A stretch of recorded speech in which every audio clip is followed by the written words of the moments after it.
शुक्लाम्बरधरं विष्णुं शशिवर्णं चतुर्भुजं प्रसन्नवदनं ध्यायेत् सर्वविघ्नोपशान्तये।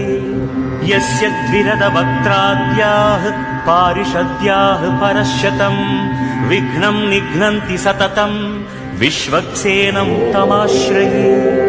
व्यासं वसिष्ठनप्तारं शक्तेः पौत्रमकल्मषं शुक्लाम्बरधरं विष्णुं शशिवर्णं चतुर्भुजं प्रसन्नवदनं ध्यायेत् सर्वविघ्नोपशान्तये।